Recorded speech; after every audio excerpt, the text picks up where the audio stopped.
maybe get a tour of that place also. They do a lot more gallons a day than we do. You're treating yourself, not cheating. Yeah. Cheating. It's a remembering like same technology based on the same idea. Exactly. Yeah.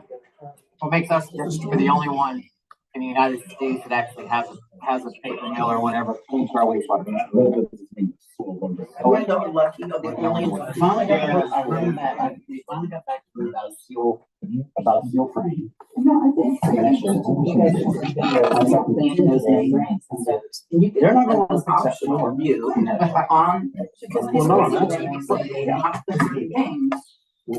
Right. And we call tomorrow right now. I don't think anybody's gonna touch it. No. Yeah, well, we're different. He said that A lot of it you can't even look through. Your hair falls out, goes down the drain. If a string falls off your shirt, you flush it down like whatever. There's things that you can't help. We're getting better with that.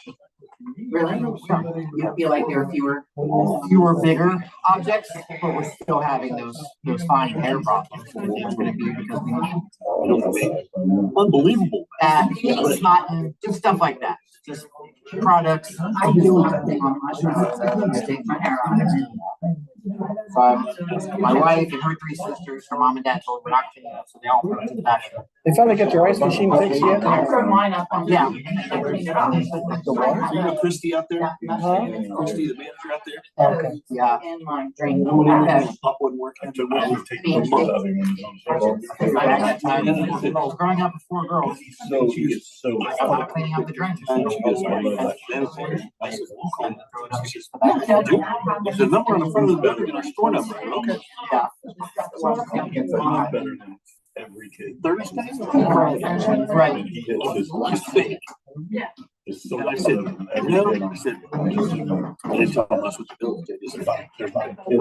I've got a lot of stuff. I guess I heard, and you want to go into this. That place hasn't been right since you guys. Okay, let's roll. Ready?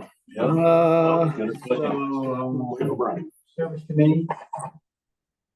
Now we're okay. Rick is excused, I presume. Yes, he is. He's not. He's up. So we just got Deb and I on the committee. Well, hold on. You want a roll call? Right, because you were excused on the last one, so the minutes will have to wait Yes. until the next committee to be approved. Yes. Okay, so let's call the service committee to order. We'll do a roll call. Okay, Cosgray, Present. Foreman's absent, Schaffner.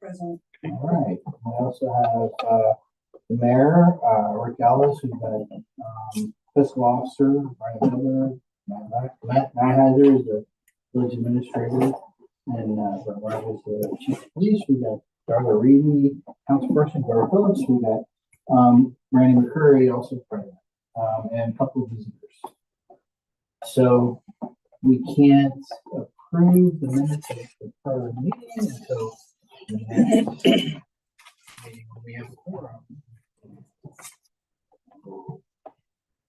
We will go to visitors. Do we have any visitors that want to address the committee? Well, I think this is the right committee. It is. For service, yeah. Yeah. I don't have any complaints or anything. I see that, don't get me wrong, I like the tree commission and trees are nice to have here in town. But I just have a problem with where they're putting them sometimes. And I just wonder, does anybody look at it? Do they say, this is where we're going to put trees, or do they just arbitrarily put trees? Well, the tree committee kind of picks those out. What, was there some in particular? No, down like the IGA, pull out the IGA, I'll see my truck, I can't see. Okay. That's something. You can't see. That's something that we should bring up to speed. And I see all these trees just right down through here. They've all been planted under wire line, all of them are going right up into the trees, which is going to cause nothing but problems in the future for the town, because they're going to have to trim them. So I'm just wondering if something could be done about placing them where it doesn't cause problems. The guy I do like the trees. Like down along trees, the school or something, there's no wires, nothing, they're out along the I think they're nice. But I didn't even think about the IGA, but I have ran into that. yeah, you run into the IGA and there's a couple other places in town like that. I can't remember what they are. That's what I wanted to say. I want to let you know. I just hope we're thinking about that. Yes, okay. Mr. Mayor.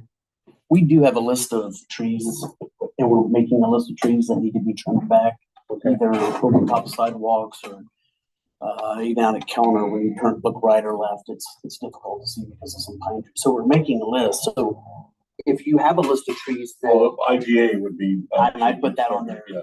We can. Mill Street at North Bend, 256. Looking to the left. That's, I know Zach Creek's up there. When I come out there, I got a creek up there. Okay. I don't ever do that. I mean, I see them all the time. Right. Well, that's, we should, Yeah. we can talk to Steve about that. VA over Yeah. Perfect. All right. So, yeah, I've heard that, before, the same line of sight issue with the planting of the trees. I, have had the same question myself. Well, Matt can talk to Steve Trees, about it. trees grow and probably about 5 years, they'll be tall enough that the line of sight issue will be mitigated, but until then. All right, anything else from the visiting folks? Steve, anything? You're here.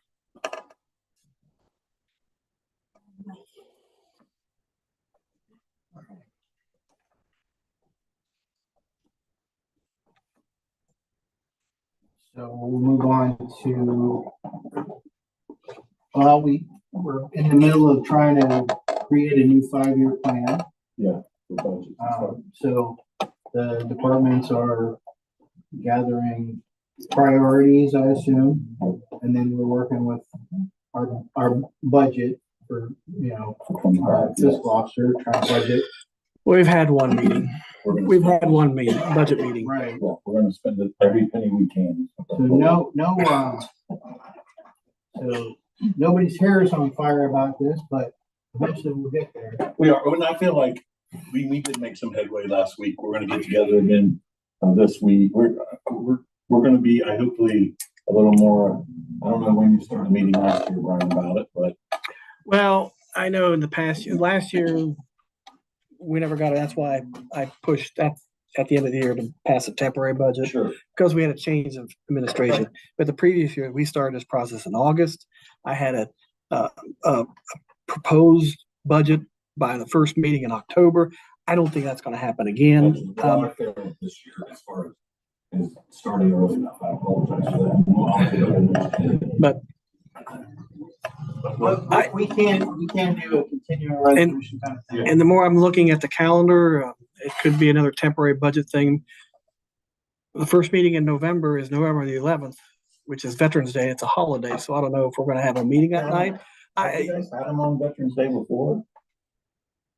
I don't want to be disrespectful and say, well. I was thinking Columbus Day. Well, we don't observe Columbus Day. We have the day after Thanksgiving. I don't know, we'll have to figure that out. We'll talk about that at the council. Yeah. The police budget's being worked on, it'll probably be the first one anyway. Well, yeah, I talked to Brett. He's supposed to get with me sometime this I'm week. just saying, I know that, so I failed as far as getting it together this year, but I am working, Matt and I are working with, Eli and Scott and, Tim to get that, we're meeting again this Wednesday. Right. And it's my impression that with the new information that we're hoping to obtain from the site visits on other membrane plants and working with, B3 and with Suez on how to improve efficiency at the plant, operation at the plant, maintenance at the plant, our budgetary requirements would probably evolve with that knowledge. So I think we've got pretty good beat on this one. The EPA and the I&I problem, I think, My reckoning is that that's probably the most important thing going on within that 5-year plan. Does anybody agree with that? Disagree with that? No, yeah, no, I agree. I mean, I know that the water treatment plant, it's got its own, I think it's on a pretty good track and a pretty good, trajectory. The wastewater treatment plant and the I&I, plan are kind of more associated. There's a lot going on with one and the other, Right. More than the water distribution system. And so our mandate by the EPA for cleaning up the I&I and the plan that we've had in the past, been working on that, but I think that the focus on the next 5 years should be, solving that problem. Right. Yeah, I. Well, and I feel like so far this year, like we found $100,000 for Eli to spend to start taking stuff out of the retention pond. Right. And he's like, wait a minute, we might be able to use that money better somewhere else. Well, And I mean, Right. we're lucky to have something that says, right. because he could have just said, well, here, I'll take $100,000 and we'll take 2 foot out if it does something. But he wants to solve bigger problems. And what I feel like with Scott and Eli, and correct me if I'm wrong, Eli, everything we do from this point on, it has to look good to the EPA to keep us in good graces with the EPA, correct? Yes, last thing that we want to do is ever be on like EPA's radar. Right. We want to stay off. There's 10,000 wastewater. The last thing we want to do is be on the EPA's radar. They have 10,000 wastewater plants, so we don't want to be within their top 10. So our best course of action is try to get the I&I fixed or at least started. Because I feel like we failed a little bit the last 5 years, and this 5 years is where it's gonna make or break us. If not, we're gonna be on their findings list. And the last time we were on their findings list, we spent however amount of money, $7 million. $7 million to get an MBR plan. Yeah. And they took away a lot of the sewer taps and water taps for all those years until we finally got that MBR plan. And with the way our growth is coming now, we definitely don't want that to happen again. So we're being proactive. Well, I just feel like because to be honest, when I kept bugging you, well, where are we at on this? Where are we at on this? But then when you said, look, this money may be spent, that core will come up with a little bit more and we can do this, might be something different than what we were thinking. But I don't know enough about the wastewater. Yeah. You're the one that has to tell us. And if it keeps us in good graces with the EPA and there's something more important or equally important as that to fix, I mean, we're going to rely on you to tell us that. Which I was telling Matt, the cost to benefit ratio was not there. I mean, I was telling him for us to clean the 3 foot of sludge that's in there, it was basically on a low flow day, it was getting us extra 8 hours of lagoon. So for $100,000, that's just not. We were getting 8 hours, we were still gonna bypass within a 24-hour period. On a heavy rain, it was only giving us 4 hours. That's good. So That's not very, I mean, we could take that, we could line some sewer, we could do some other things with the storm to help our eye. Well, but with the chemical room for Yes. the plant and the gates, the isolation gates, and the physical equipment of the plant in order to operate the plant more efficiently, which is maintenance that's due the plant to operate that plant. So we do appreciate that. No, and the fact that he's negotiating, and I mean, what we're going to have coming from Greif is going to be a lot more money per year for us, the village, than it has been in the past. I mean, Yeah. it's substantial. And then what I found out the other day, which was a relief, was the membranes, they are salvageable. That's good. Yeah. So we can get those to 90-95% again. Our biggest thing will be maybe a screener or something down the road, but we are able to get those back in working order. So Yeah, and that's a plus. I just feel like if that changes, but when we're working on these budget numbers, of course, they definitely benefit the sewer treatment plant from the paper mill, which they should, if they're going to use our services, they need to pay. And to be honest, it sounds like they're good with it. I mean, I don't think we're gonna have a problem with that, I actually. don't Jimmy, think so either. they understand that it costs money. We haven't raised their rates in No. a few years, so we need to do that. Right. We need some help with some of our stuff that's inside the facility also. And part of the negotiation for them to come online was, the specifics kind of are fuzzy in my head, but there was if we took on so many parts per million of some whatever, then anything above what we had set as a rate, they would pay an increase. Yes, as a compensation. that's happened maybe twice since Right. that's, you weren't here, but it's happened just a couple of times since we've signed that agreement with them. Okay, It doesn't happen very often. so we don't need to revisit that. Well, I'm sure that they're revisiting that. Yeah. But I'm just saying, it doesn't happen as often as you think. It only happens, it's only happened 2 or 3 times. The rate, what are we talking, almost 30%? 35% increase. Yeah. What they pay us monthly plus our normal sewer bill, and then we're gonna try to negotiate a surcharge to help us pay for membranes down the road. So I'm saying it's gonna be completely different to me, where he can really roll with updating and doing the maintenance.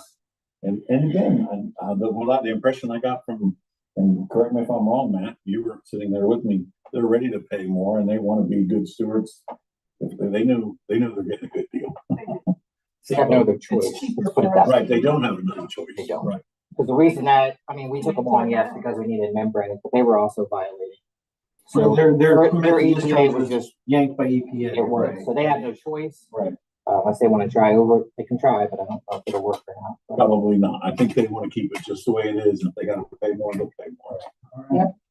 Well, thank you very Yeah, much. no problem. Yes, thank you. All right, so we're working on the 5-year plan. Yeah. Next is reports, those departments. So I did see where, a lot of the paving was done and they jetted out some of the Yes. sewer. So now that the jet truck is working, he's went to a lot of drains that he hasn't been to in a long time and jetted them out. There was one, I can't think of what that alley is, kind of behind your house. Right, goes the other way, he jetted that out. On Liberty Street, there was a situation with a house where the house, I think, sits lower than what there was some flooding over on Liberty Street. He went and put a whole new drain and everything. It shouldn't help. So the storm drain. Yeah, and we didn't have, there was nothing there. And then there's a couple of different places he did some stuff like that. They did a water repair at behind Trinity Church, and the people that did the repair just left the alley a mess until went back in and fixed the alley. The alley looks a lot better. So yeah, I think now that jet truck is working, he's able to do a lot more stuff, maintenance wise that way for sure. All right. So the line out on Holder Road, he jetted out and there's a kink there in that easement. He was able to get in contact with the utilities company and has their personal cell phone. They're going to be meeting, I think, either next week or the week after. Right. That's behind your house. Yeah. Right. Yes. But it's in that area. He's got a flag where they found the blockage. Right. It has to do when that pipeline came through, because it's that strip of land that I think. Yeah, it's a utility easement. Yeah. Well, so but if they get that fixed, that'd change everything. Yeah. I mean, we almost have Porter Road for the first time. I don't know how long it's been messed up. Mr. Kenny, how long was it messed up? Probably somewhere around 1997. Okay. So is it still dry back there? Yeah. Okay. I'm just saying, I felt like we made some ground by doing some. We're getting it. Mr. Cosgrave? Yes. We also have bid back. We opened bids last week, and we just received recommendation today from V3. And it looks like it'll be BK Layer. That's the Gordon Street project. Yes, I'm sorry.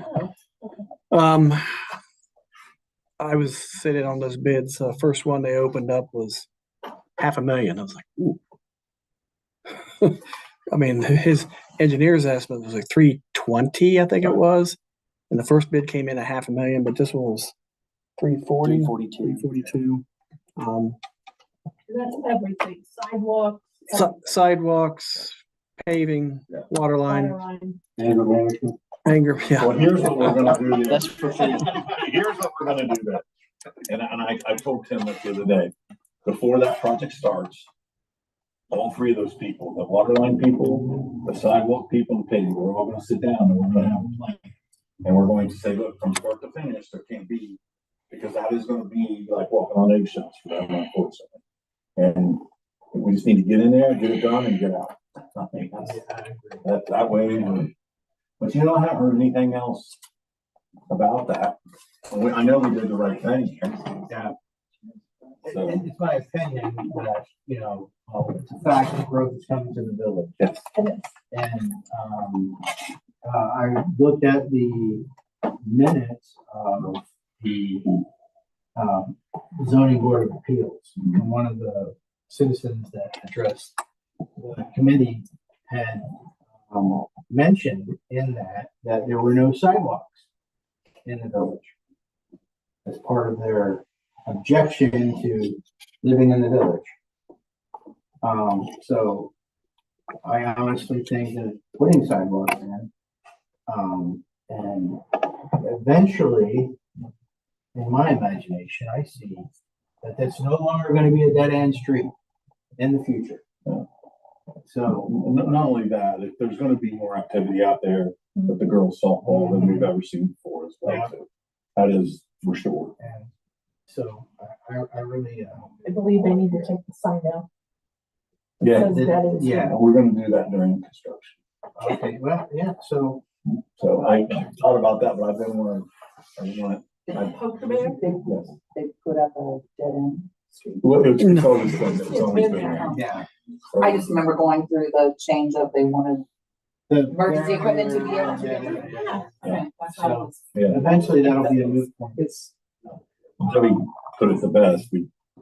When we were talking about this, I felt like that was the most valid point on everything I'd heard. Yeah, emergency equipment. Well, no, about if we can't let people, we have to make decisions for everything. And if we let somebody not have sidewalks, what's the next thing they're gonna say? Well, we don't want this, we don't Well, want that's that. our responsibility. Well, you bring up sidewalks. What about Cliff Street? Because I'm pretty sure that there was something that they were supposed to put sidewalks out there and they have yet to do it. So that's being discussed. No, that, we passed an ordinance that we required of the builder, the homeowner to do that on the new property. Yeah. It has not. I know. Nobody And followed then up we, on that. we, so. I think in that ordinance, it gives us the ability to. Which ordinance? assess. We're going to figure that out. That's something we're gonna talk about at the council meeting in the future. That's something that's gotta be done next year. You're correct. I mean, we need sidewalks a lot of places. All the way down Market Street, there should be a sidewalk. It stops there by Hoffman's. And, you know, I mean.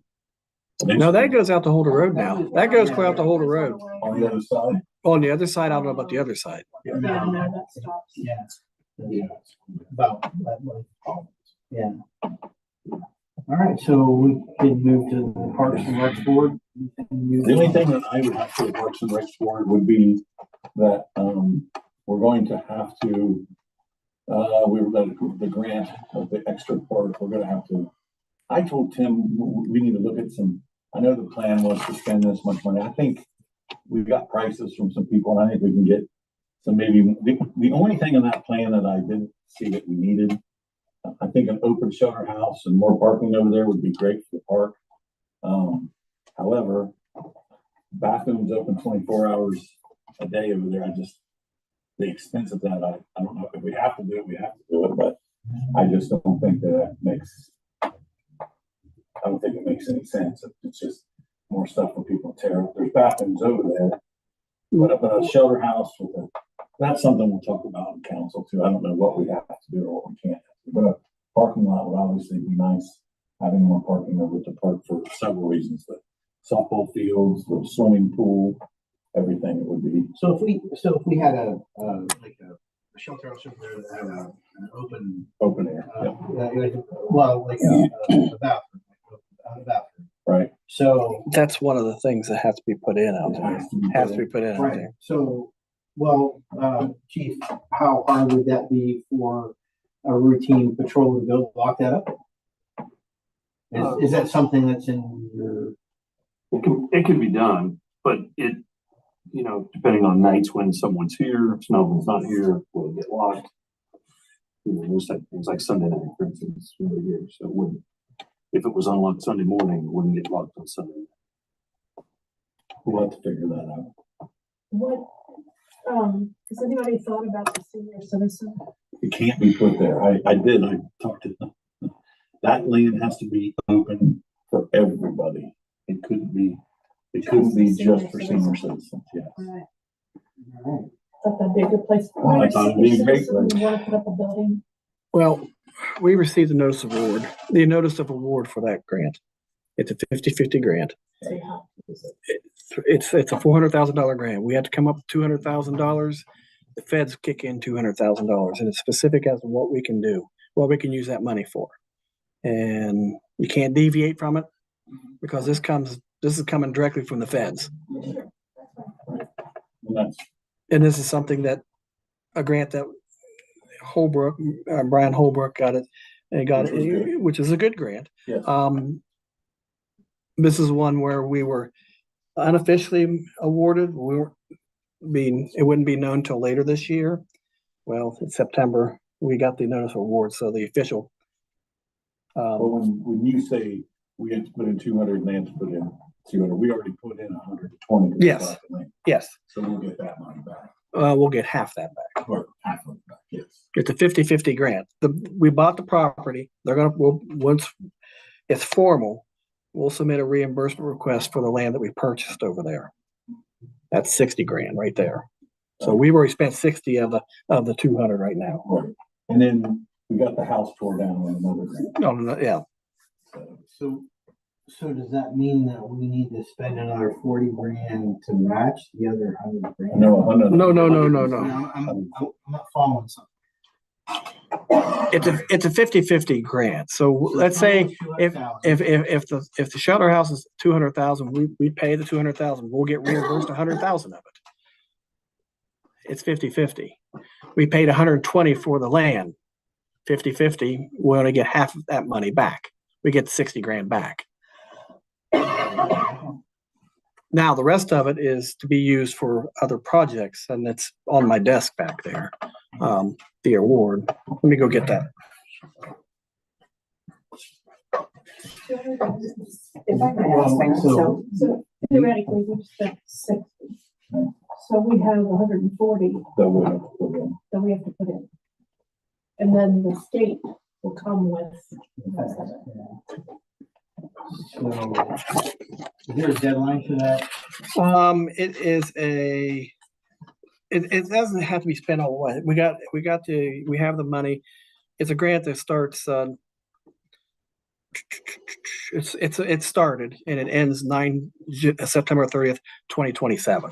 So we have 3 years. time. We have time to do So we this. can budget over. It's so, That was what I was thinking. it's in phases. It's gonna be in phases. It's gonna be, phase 1's gonna be here, phase 2 and so forth. That makes a little more sense to me. Thank you for clarifying that for me. Did you have a question? I'm sorry, I do. Do we have an official Parks and Rec committee that's working on this? No, this No, is, we Because we probably, dissolved that, but it sounds like something like. yes, this we do needs need To to be put- a we do need to put that, so committee. for not just that park, but all, we're gonna be park rich here. And the busiest park probably one of the busiest parks in the county is the north of town. I mean, literally, Does that go to rules first? probably we'd have to figure out a committee for that, yes. Reinstated. Okay, that's what I was. That's a good idea. well, 100%, that's a As good long as idea. they understand it's not. We just- for sports. No, and I was on it Oh, a okay. couple, 2-3 years ago, and it wasn't. It was Alt Park, Johnson Park, Basel Park, talking about maintenance, what was needed. council the usage of the park. council did away with that board. Yes, that's what I'm saying. I said, They did so away with how- that board and created this parks where they only meet twice a year, January and So February. who's part of that?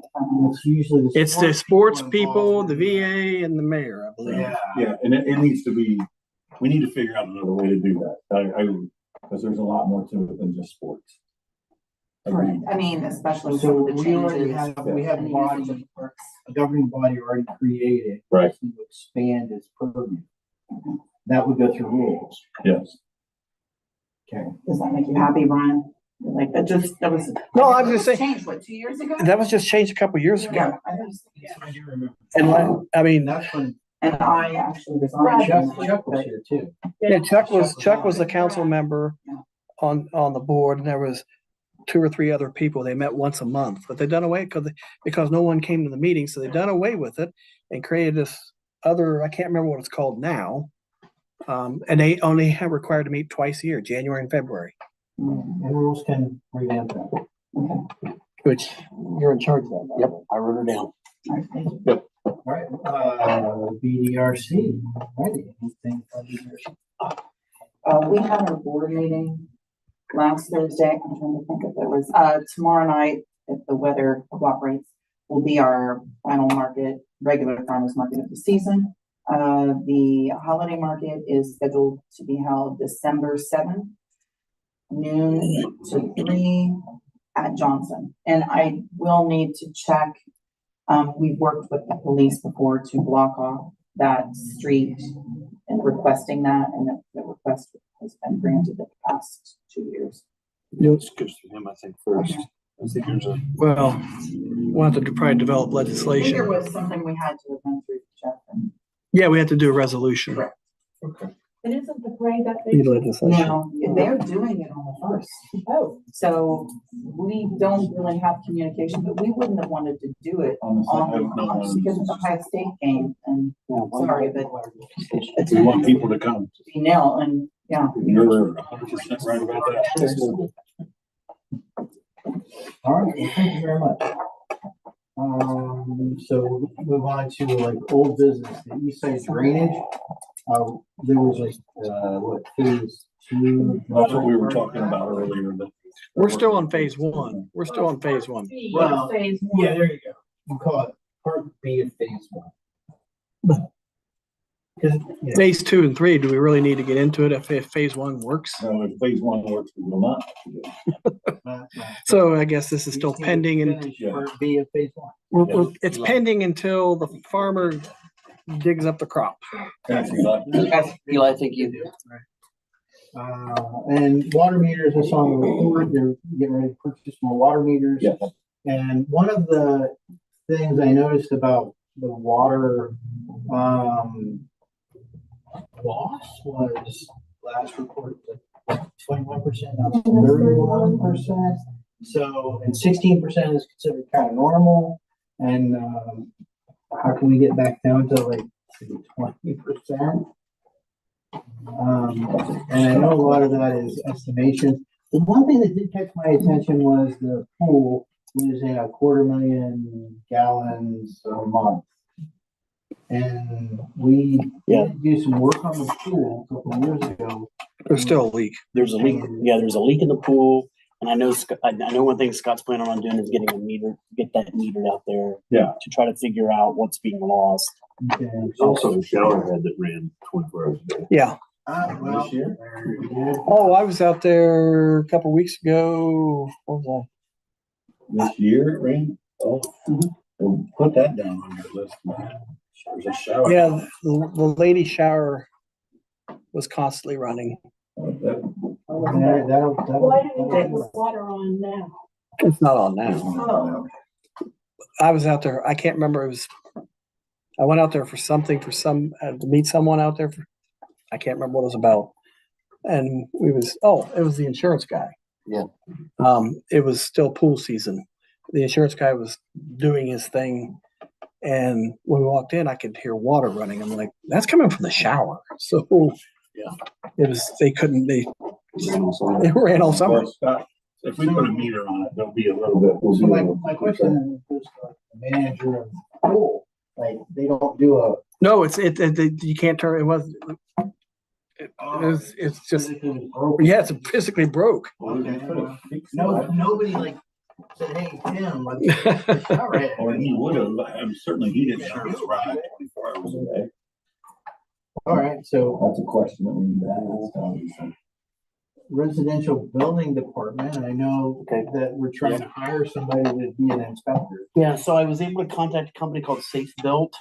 They were recommended by the Department of Building Standards. They gave us a list of probably 4 or 5 different inspection contractors as well as individuals that can maybe do inspections. They're the only company that I've been able to set up a meeting with to talk with. A large part of that is because some of them were too far north. They didn't want to come down. This is a national company. And then they use local inspectors. So it wouldn't be like somebody is sent from Toledo down to inspect something. Gotcha. But one of the things that they really do pride themselves on is customer service. It is everything submitted electronically for like plan review. So we would have a link on our website. Contractors, residents could go in there, click on it. Everything would be very user friendly on what forms they need, what permits they need to pull. They could schedule an inspector. So with like Liberty Ridge and stuff, an inspector could go in there and she could set up inspections for the next 2 days and it wouldn't run through us. The downside, I don't know if it's downside, is the way they would work with us right now would be they can do it percentage of work, but I don't know that we have enough work to do it on that. Where like out of 100% of what we would bill, they would get 95 and we would keep 5 or some percentage like that. This would be hourly. So one of the things that we're working on right now is I sent them, I think it was the end of last week, our fee structure for permits and stuff. And I just heard back from the guy today and said that our fees are way out of date on what it would cost for them to provide services. So they're going to give us an example fee structure. Of course, that would have to come through council and stuff. So the big questions I think is going to be is, of course, that's not going to be a cost that we absorb. It's going to be a cost that Whoever's getting inspected. whoever's getting with. If it's a big company, that's one thing. You know, if it's a resident, it's a different. I mean, it's a little bit. It's going to be a cost to whoever's doing it. So as soon as I get that, I do have a contract in hand from them, but I wanted to wait to find out what fee and stuff we're going to do before I brought that to you. So I'm hoping to have that to you by next council. Yes. Okay. I should also say I did speak. Nathan Stitzline recommended a guy by the name of Skip Dodd. Yeah. Who's a home inspector. I spoke to him last week and he is interested in possibly getting licensing. So I sent him a link today through the Department of Building Standards if that's something. It'd be cool if we had a local guy. Because what we need is, we need 2 of everything. So that the state requires us to have a backup. It'd be just either another company or another municipality. That's not needed very often. So a lot of times other municipalities will be our backup, but we could have a local guy. The pros and cons is going to be is with Safe Build, they'll have multiple inspectors available anytime we need them. If we go with the local person, you're talking one person. Right. With the potential growth that we're having, that'd just be something that council will have to weigh. Okay. But moving in a good direction, I think. Yes. All right. So is there any new business to come before the service committee? Yes. Yes. Okay. So we have a piece of legislation about increasing water and sewer tap fees. The legislation only reads as the 3/4 inch line and residential and doesn't speak to anything else being increased based upon size of the line. I didn't know if that's something that council wanted to review and update, or if they only wanted to do the 3/4 inch residential. We gotta figure that out. It's gotta be done right. Well, it's a second reading tonight. Yeah. So We better hold on. Well, you can still move forward with the second reading. yeah, Just if you want to amend it before the third reading. Yeah, because we don't want to miss out on any. Like if the line's bigger, it should be more money. Right. I mean, I'm just saying, we don't want to miss out on any of that. Everything that's come down. so we could amend the verbiage of the amendment or the ordinance, like say from like 3/4 of the line to whatever, and then reference fee schedule. Right. Yeah. That's something I'd like to talk to Yeah, Tim about. that wouldn't be hard to do. No, So- it wouldn't be difficult. Yeah. It wouldn't be difficult for me to do legislation wise. So you guys would have to decide what you want to do. You guys agree with that, right? With the growth that we're having, we should do it according to how everybody else does. I just feel like we missed the boat on a lot of stuff like this because we haven't raised fees or charges forever. Yeah, so out of, service, we can recommend amendments Yeah. to that, ordinance to reference, you know. Yeah, and I wanna town say, Size. yeah. and- I think it's important to say Brian's the one that caught that. That's big, that's a big This catch. is the current fee schedule of the tap fees. The ordinance is set for a second reading. Yeah. Only increases the residential by 20%. Right, no, we should definitely, we gotta figure this Yeah, out. so the, which is the 3/4 line. So there's, looks like there's 1, 2, 3, 4, there's like 5 or 6 other, you know, so if a big, industrial plant Right, came in, or a Kroger's or Yeah. something like that, yes. Bowling alley. so, you know, we could, you know, amend the, you know, language as from 3/4 to an 8-inch line, and then reference whatever table, and then the fee schedule would be listed on the table. Right, or would we have to like spell out each additional thing in legislation? I would just do a repeat of this in the ordinance itself.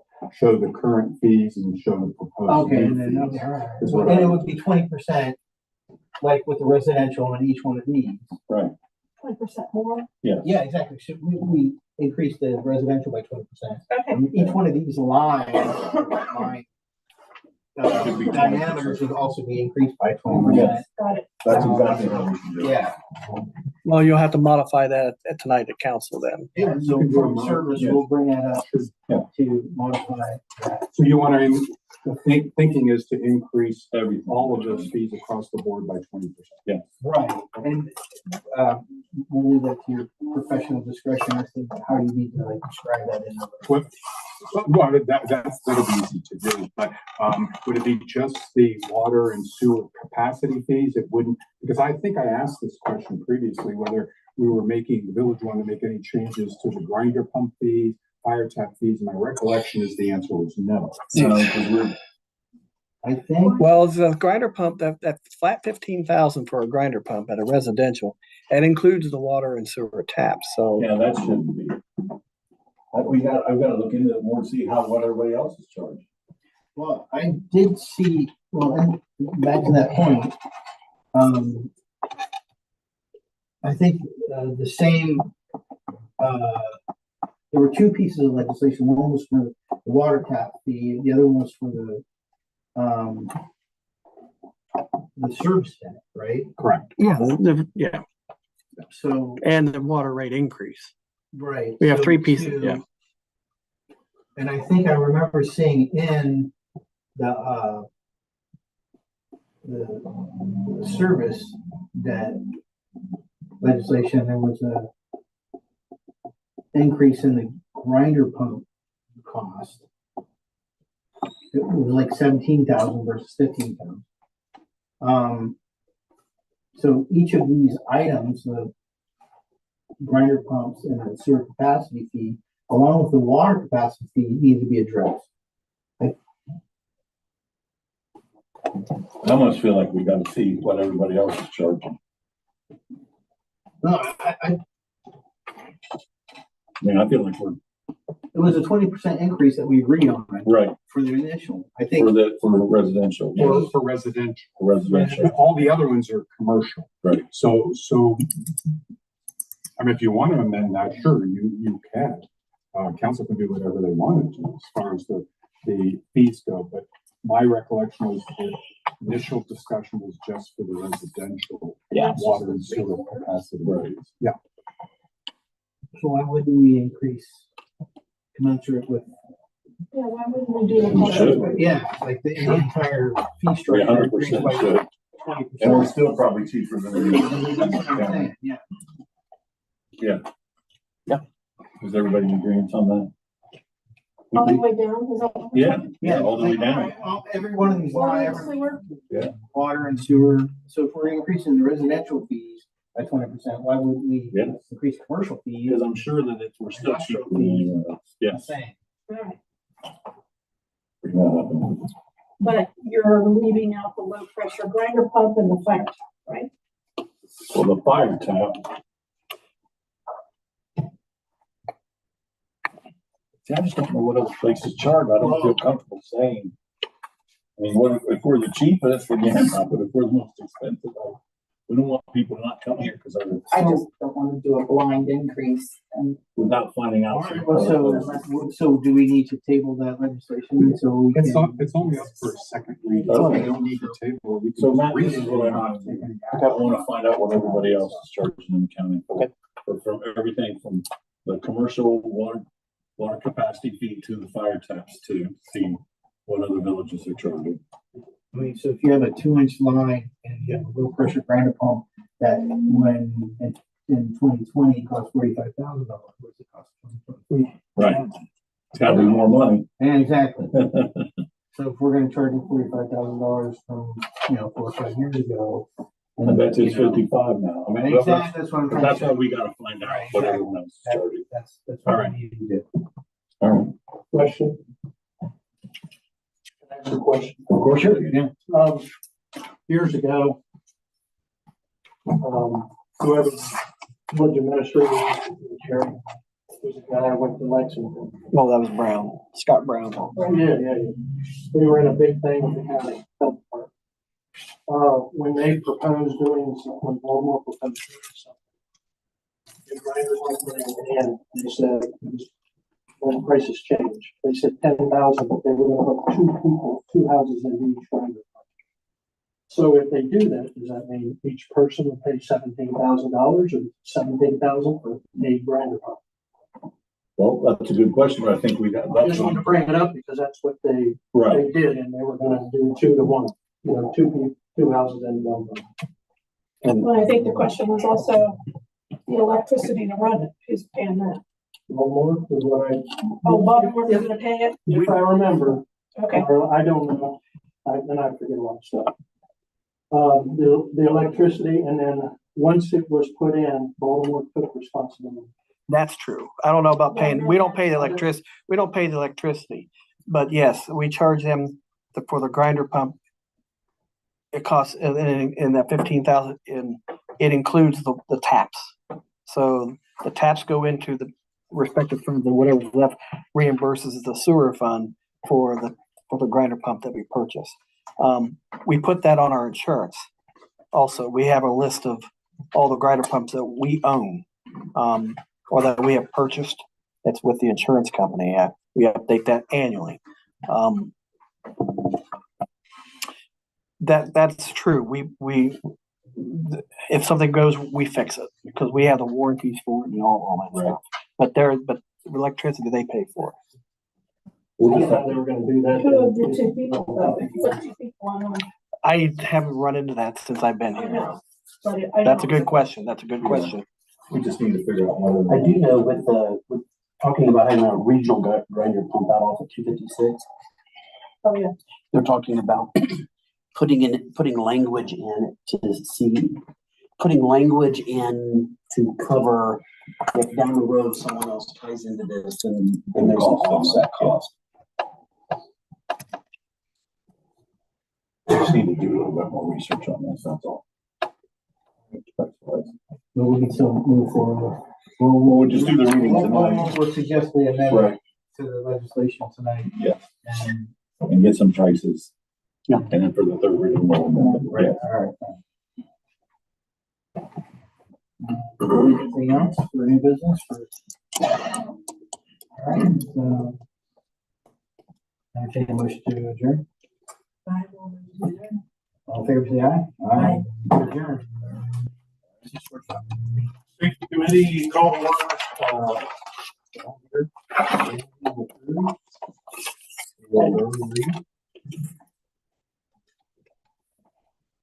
We need to do a roll call, right? Yes, sir. Let's see, Phillips, McCreary, present. Reedy, Yes.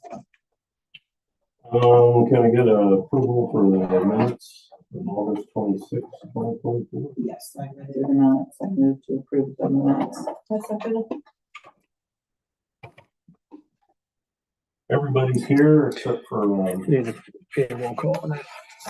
Need a roll call. all for the. I guess all in favor? Everybody's in attendance except for Foreman. We got a couple visitors. And does anybody want to speak? Yes. I don't know if this is appropriate. Is this the time when we bring up a question about police? Yeah. Okay. I'm not a Facebook person, but Amen. been hearing about it. My neighbor who's doing your training for your police dogs. Last week, he just found it, but, somebody went in and smashed trail cameras, solar panels that powered them. He did not have them on because they're for wildlife. And then supposedly my wife is on Facebook. We love our town, Baltimore. There's stuff going on back on Hayden Road And Witherspoon. and Witherspoon and stealing a kayak. And I've been here since 1967 and I know times change, but is anything going on with that or? We haven't got a call on any of those things you mentioned. But that's out of city. I saw it on Facebook too, and I'm like, nobody called on any of that stuff. Yeah, I think Even Brian didn't call, but see, he lives outside the village. Yeah. So it would be in sheriff's department. Yeah, it would, yeah. We wouldn't get any of those calls. But I was, basically part of it was, has it, anything else been going on back there? We haven't heard Hard to say anything. this, but we've had, you know, the town's been super quiet on that kind of stuff. My neighbor That's all I caught a kid, I believe, caught a kid going through on her ring, and it was 1:30 in the morning. And she said he looked right at the camera, but was it one of those days? Was it? Yeah, just one of them was out? on a Saturday at 12:30 is what came off or had somebody do it. And it's like trying to figure out, because it's more than likely it's kids. Yeah. But I can almost tell you who it is. I can almost tell you who it is. I can't prove it, obviously, but they have to, out there, they would have to call the sheriff's department, police department. well, depending, that's a kind of weird area, you know what I mean? There's Right. like, say you get so far out. Yeah. You But know, you never, but even if I lived on Witherspoon Road, I think I'd still call you and tell you if somebody stole something. no, they just, because when they call into the sheriff's office, the sheriff's office takes a call because it's not in the village. Gotcha, okay. okay. Yep, Should I knew about it. Huh? I said, yeah, I knew about it. I saw it on Facebook too. Just They probably know about it, I guess, or the sheriff's department. that I don't know, because like I said, I wouldn't know what Just calls be they got it curious, unless 'cause it was. it's like, man, don't want, Yeah. it's happening and You don't need to happening. call. It happens so often that stuff's on Facebook and no, Nobody calls. they But that's. they will take the time to put it on Facebook, but not take the time to call. And I don't understand how they expect something to be done when they don't let us know. We're starting looking at putting cameras up and allowing Wi-Fi extend back to my barn. Right. Man, they killed. They need to call just to make a record. Yep. You probably do need cameras instead. I have them on the house. At my barn. That's where I'm more worried about. But how you do it, I don't know. Ryan's probably, gonna get me some info. Thank you. 2024 goals, zero workplace accidents, we got one. Zero fatal accidents. Reports, village administrator. I don't have any reports for safety. Except you're still attending the safety council stuff. Yes, Peggy's been doing that. Police department. So it's been, like I say, it's been kind of quiet.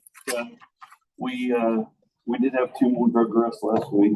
Other than that, I should say it's been fairly quiet. I talked to PAR, which is the company that's going to outfit the 2 new cruisers. And in the last 3 weeks, we went from number 170 on the list to 130 on the list. So It is what it is on that stuff. There's nothing you can do. now some of those installs are just like half a day install, right? So some of those 130 are quick, but they got 3 locations. That's amongst 3 locations they're working. So Still just pushing, but I guess the good news on that is all of our parts finally came in, so they have everything to build it.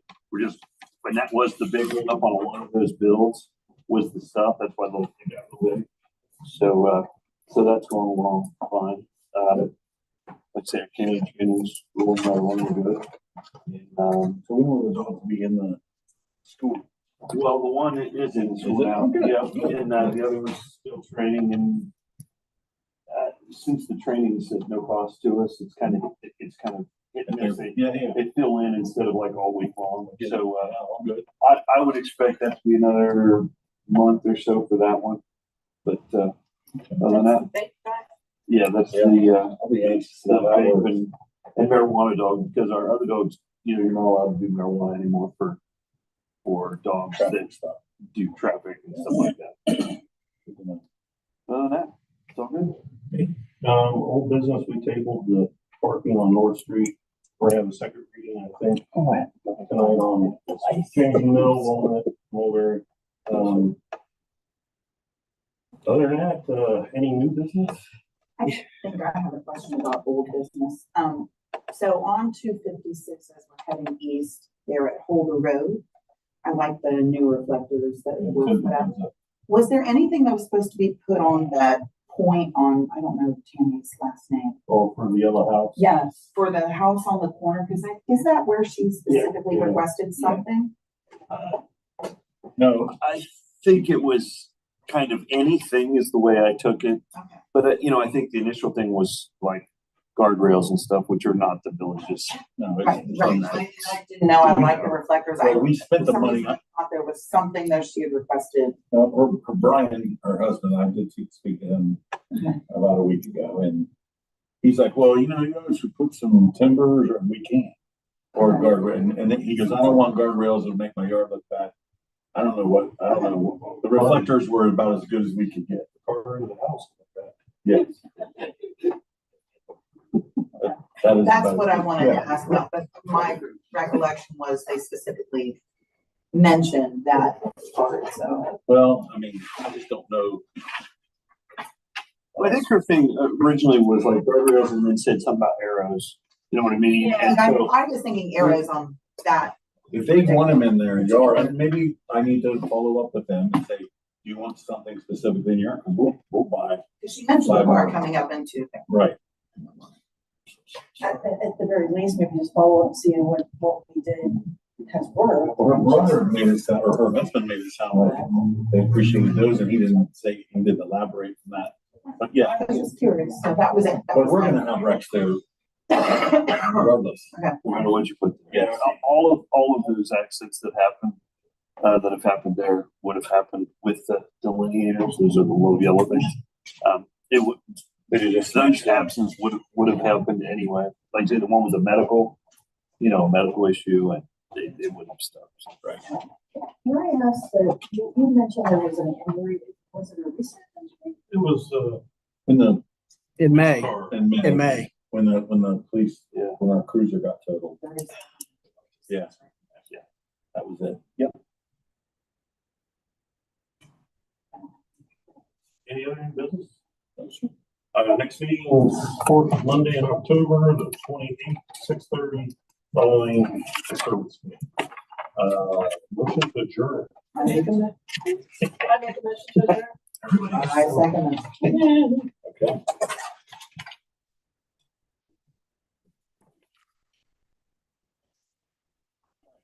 Hey, good evening. How are you? Good, Mayor. How are you? The words right out of my mouth.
So it was.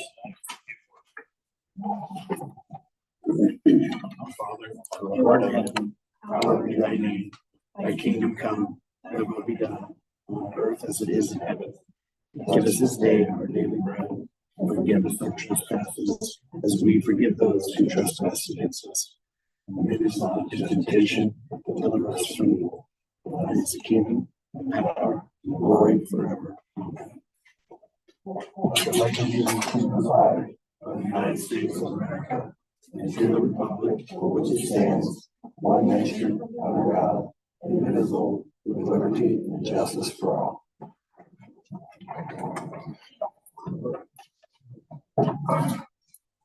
Okay, if I could get a roll call, please. Cosgray, Foreman is absent. McCreary, Phillips, Here. Reedy, Yes. Schaffner. Schaffner. Okay. I could get a approval for the minutes of September 9th, 24 meeting. Approve the minutes with the correction of spelling the mayor's name. Thank you. What about ELLIS? My name is spelled ELLAS. I didn't catch that. Where? Oh. What page is that on? I don't have it in front of me. Well, just a minute. What page is that on? I don't know. Second, Oh, wait a minute. Wait a minute, he's got. I'll second the motion as amended. Wait, okay, so We Reedy, just saw it somewhere. correct. It's at the top of P&Z. Okay, It's on the administrator's report. okay. Oh, good job. Bad hiring. Anyways, shit. Can I get you Okay. a water or a coffee? And Yeah, exactly. Cosgray seconded that. Yes, most of the second. Okay. If I could get the approval of the agenda. We have to You gotta vote on it. Yes, I'm sorry. Sorry. Reedy, Yes. Cosgray, Yes. McCreary, Yes. Phillips, Yes. Schaffner. Yes. Now, sorry. Now, we're moving to the approval of the agenda this evening. I make a motion that we approve the agenda for this evening. Councilor second? Roll call. Reedy, Yes. Cosgray, Yes. McCreary, Yes. Phillips, Yes. Schaffner. Yes. You can tell Rick's not here because he's. So we have some visitors this evening. Mr. Bigler, do you have anything to say? No, sir. Okay, the other visitors that are here, Molly and Jack. What I really like, is for a lot of people were not here for the, zoning meeting. There were some obvious changes made, and if you would care to just go over the changes, and I think a couple of the council members have some questions. If you could just do that. I mean, we don't know the scope of it, but I think it changed. I don't want to say dramatically, but it did change dramatically. And we appreciate your, you coming out tonight.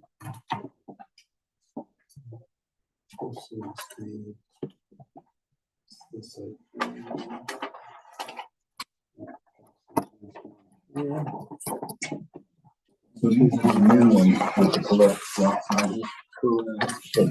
Wonderful. We're going around.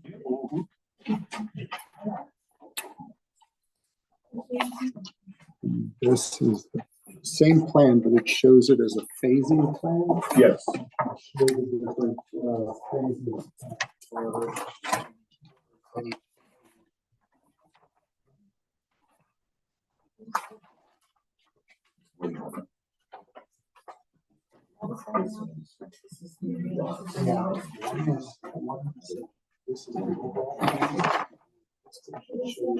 That's showing the phase.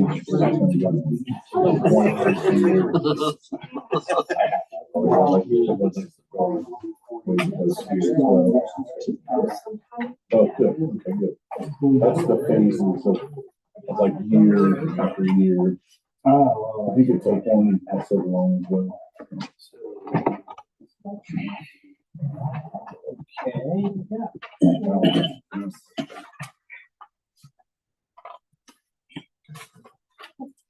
I'll go ahead and start briefly. Thank you very much to council as well as the mayor. My name is Molly Gwynn. I am the attorney for the applicant, D.R. Horton. Present with me also is Jack Martino, the division president of D.R. Horton.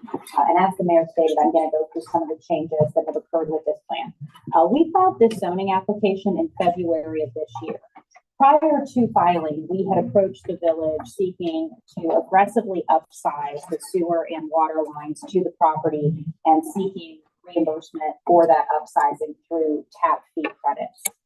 We were informed that that would not be happening, and our prior plan had all 40-foot homes, and you will see 40-foot lots, 40-foot lots for a total of 213 homes. And you will see that the plan in front of you has only 64 40-foot wide lots, and the majority of the lots, 116 of those, are 50-foot wide lots. After our initial meeting, we went back and we reworked the plan, given information that we had heard at the public meetings on this, and we went down to 203 lots. We had more public meetings. We had more feedback from planning commission members, and we had more questions. And so the plan that received a unanimous recommendation of approval from your planning commission that you are looking at tonight is down to 180 lots. And so this is a 15% roughly reduction in the amount of homes that we started this process with. So this is a mixture of 40 and 50-foot wide lots. And we think that this will provide a real range of homes that we can offer in the Liberty Ridge subdivision. For the 40-foot lots, which is our 30-foot wide product, there are 6 different homes with 4 different elevations. So we have a total of 24 different offerings. For the 50-foot lots, we have 7 different homes, again with 4 different elevations for a total of 28 different 40-foot wide product. So overall, there's a total of 52 different looks and different offerings for the homes in this community. And again, we made that commitment based upon feedback from planning commission members, as well as talking with village staff. All our homes are going to have high quality vinyl siding. They'll have design features and various color offerings, including trim and finishes. We've also made a commitment not to have 2 of the same home offered next to each other in the community. And we've also included that limitation with the 2 of the same home cannot be located across the street from one another. So we're really working to make sure there is a change in elevation as you walk down the streets. One thing that's really important to us is that we lost 15 of these lots, and we maintained all of our open space. We are still committing to 43% of open space with this development, and that's a total of 25.55 acres. So we're very proud of that. I'm very pleased to have done that. We also are bringing an NCA to the village with this community. We're assuming about a $380,000 average sale price, again, for purposes of our new community authority calculations. That amounts to about an additional $19,950 per home for 30 years. And the total amount of revenue that we estimate the new community authority generating is $3.5 million. And that's without a discount for net present value. We've also gone ahead and added asphalt to the walking paths that are depicted in the community. We've added the centralized amenity of a tot lot. And we are also constructing a lift station, which will service the property. We are not seeking any kind of cost reimbursement for those items. We did in very early discussions look to do that, but we're not doing that anymore. That's all on us. And then the final item that we committed to as part of our approval from Planning Commission is in the deed restrictions. We are eliminating corporate rentals. And the actual language is as follows. In furtherance of the desire that Liberty Ridge be a community comprised of owner-occupied homes, the initial sale for occupancy of a lot with a home constructed thereon shall be limited to sales to owners who intend to occupy the home as his, her, or their personal residence. Thereafter, any and all leases shall be in writing, and occupancy pursuant to such lease shall be subject to this declaration. Any lease must be for the entire home, and lot rooming or boarding, bed and breakfast, and Airbnb type arrangements are not permitted.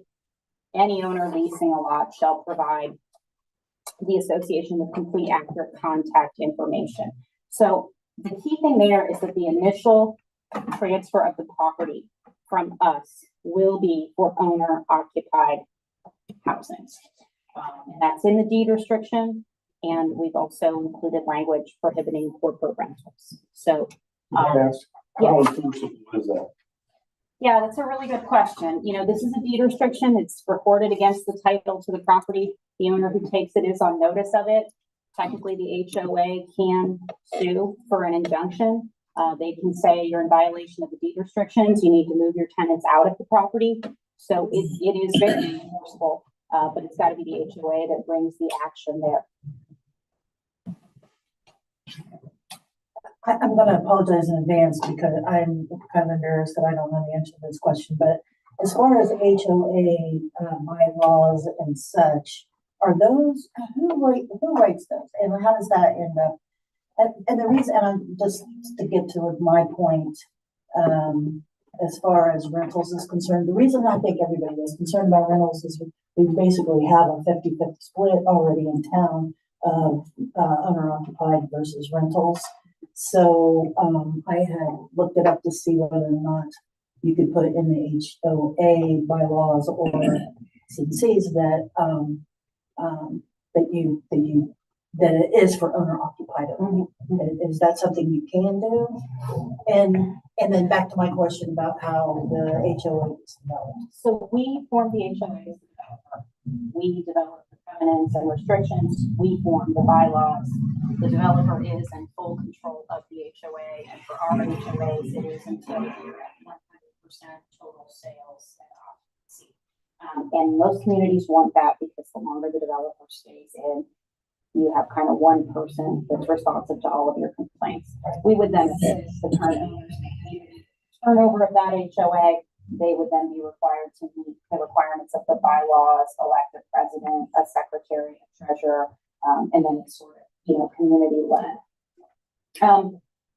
You do run up against some fair housing laws and anti-discrimination laws, frankly, in terms of limiting things in perpetuity to owner occupied homes. The law, as I understand it, is a little bit all over the place. So this language is about the best we can do to restrict that. And I understand that the concern is not so much Mr. and Mrs. Smith who buy an investment property and want to help their son and daughter, and corporate rentals that are wholesale and aren't being maintained properly. And the HOA, does help with the maintenance of these properties as well. There are maintenance obligations in their covenants. So the no corporate rentals, do I understand that's only for the initial sale of the house? That'd be correct. Okay. I guess my thing is too with rentals, as far as rentals go, if you're buying a $380,000 to a $450,000 house, what would the rent have to be on something like that? I'm gonna tell you, I talked to Sharon and she said that it doesn't matter what the price range is, that when you list a house, you automatically get certain corporate investors, cash, income. It doesn't matter the price range. I would think it would be hard to create rent though. I mean, have to be $2,000 or $3,000 a month rent. And certainly, that's another thing that the market somewhat controls in terms of tenants. Gotcha. For another client I have, we like to say, do you really care if your neighbor's car is owned or leased as long as it's not on cinder blocks in the driveway? And there are other quality controls here to ensure that people are maintaining their homes appropriately. The deed restrictions mandate that. The HOA is responsible for all of the common area maintenance. It's important to us that our communities continue to look nice. Anybody else have any questions while they're here?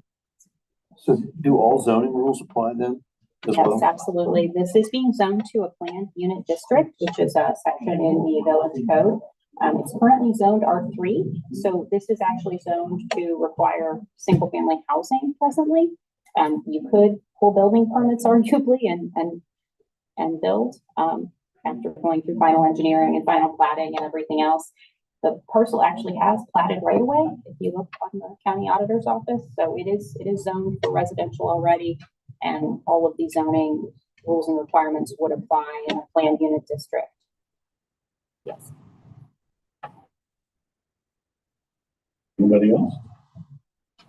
I do have another, it's not related to this, but the green space that is being marketed as a positive, because we have all this green space. It's my own, I just want to prove this is my understanding that that green space is small. Is that correct?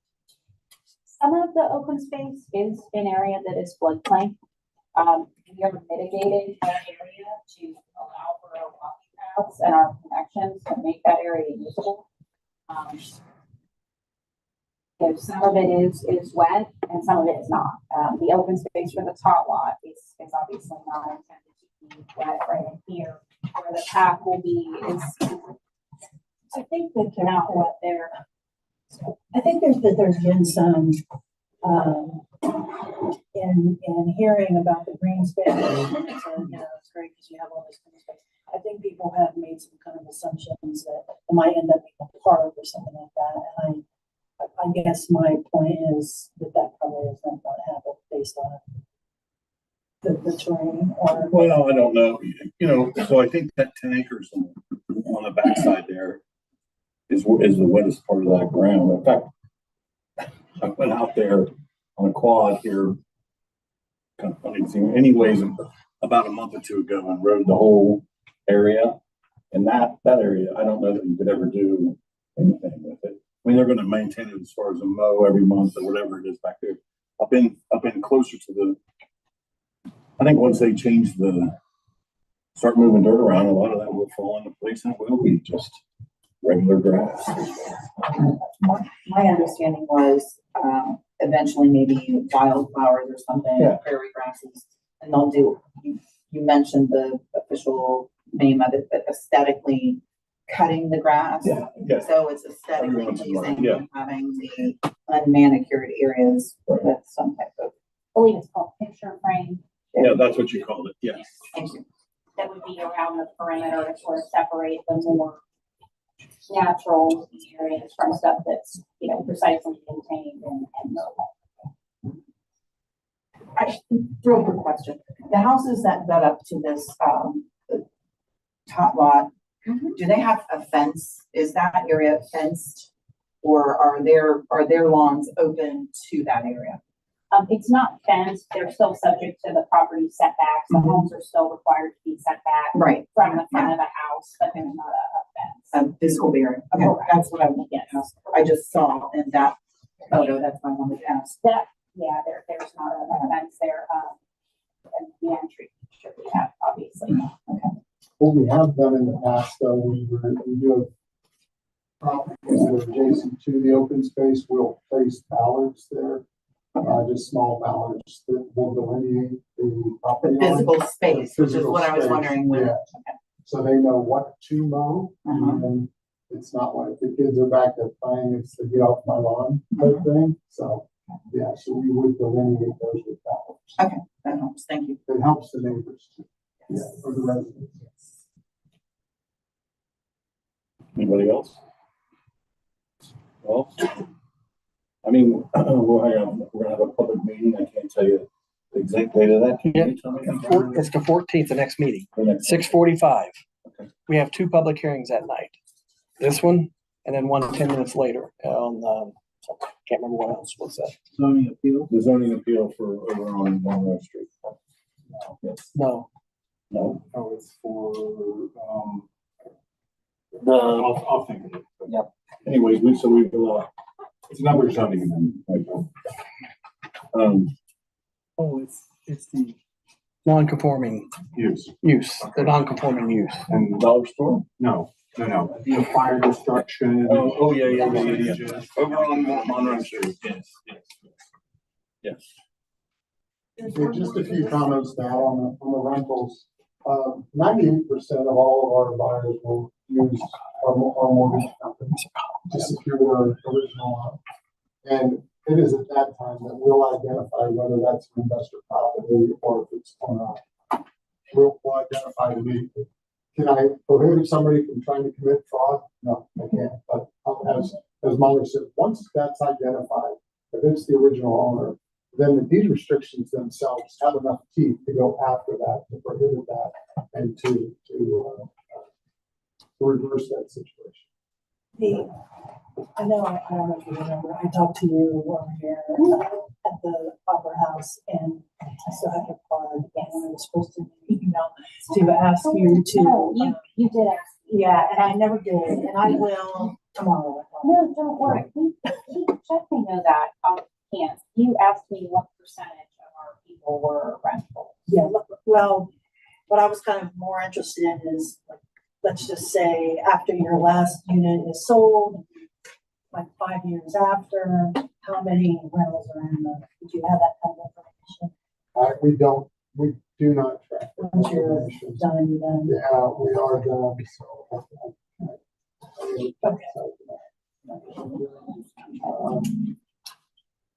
I think there's some level of market control at this price point. I mean, you know, you're right. Investors, I get calls from investors all the time. And it is investors, but at this price point, I mean, I think your average sales price was about $220,000 in the village. We are going to be well in excess of this. So, you know, if you're looking for a 4-bedroom house to rent for an investor, is existing inventory more attractive than, you know, some of what we're doing. It is just hard for us to control for that. So we do the best we can. We understand. Well, I feel like you guys know that is an important thing for us, and I feel like you'll do your due diligence on that.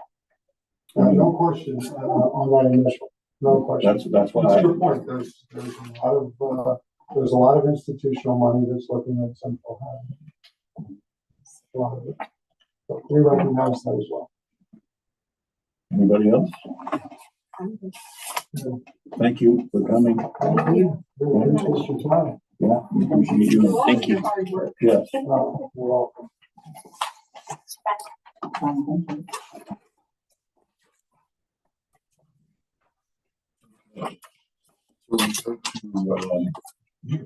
Me, village report. So, I guess a couple things. Meet with one of the developers east of town, and I do know that the first phase of our annexing the property to the east of town went through and was passed by the county commissioners. The plot just east of the corporation limits. Correct. And all the way down the track to 237. That's what, another 10 days out to it's final? About another month. Yeah, Another month, okay. But it is final. that's the earliest date that the village can give final approval to the annexation. Right. But it's final for us. Which I think everybody is in agreement here that we need to be the ones annexing the property east of town to 37. Correct. So the only thing that I would have to add to any of that is we did meet with another developer. Which one is that?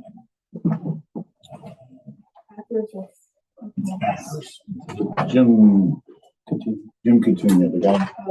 So one of the things he came to us with, and it surprised me, he may do some commercial stuff on the other side because he's negotiating buying some small property. I guess it would be from Landis, but I'm not sure. But he talked about doing some office warehouses. But he also, the back part of that property, he talked about selling it and letting the developer. Well, we met with one of the potential developers, and that developer said what they would like to do is some houses, but they'd also like to do some senior living houses too, whether it be condos or something like that. And to be quite honest with you, that intrigued me as far as the mixing it up, not just fields full of houses. Robert Landis talked about doing condominiums, I mean, he can have them all sold in. Yes, yes, ma'am, I agree with that wholeheartedly.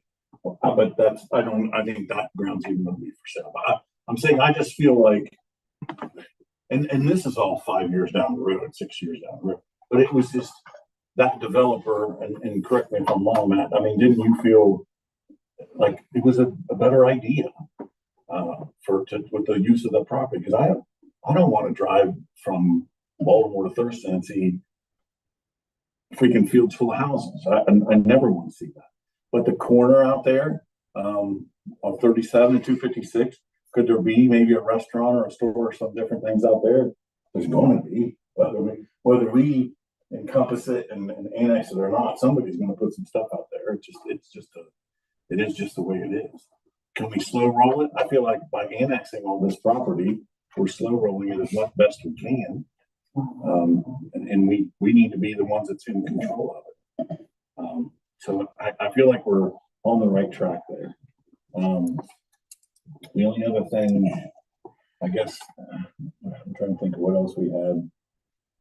That's all down the road too, but I think that the Coutinho, the guy that's a developer, is also going to, he was shopping who's going to be the better annexer, Thurston or us. And I think he sees we have an engineer working on a presentation for him to get sewer and water out. I mean, we're a little more, maybe we're more organized than maybe they were. I don't know, but I feel like he is going to sign an annex agreement with us, and we'll be from 37 all the way back, which is as it should be. And there's some farms out there that's not sold yet. And I hope they never sell. I'm good with that too. But the one thing I guess I want to make plain to everybody in this room, it is not my goal to build a bunch of houses in Baltimore and change it. I just feel like these developers are going to come, and on that side of the corporation limits, Liberty Township's not in control, Walnut Township's in control. So they can say, with or without us, they can do this or they can do that. I think that's disastrous for us, but they can do that. And they approved that guy for 179 houses. I don't think that's what they're going to do out there now, but they could, but we didn't have anything to do with that. That's Walnut Township. So by annexing this property, we'll at least have control. Gosh, let's see if there was something else. I guess that's really all I have, is to just go over that. Matt? I submitted my report last Friday along with the other paperwork for council. Unless there's any questions on that, I'll just let that stand. Yeah.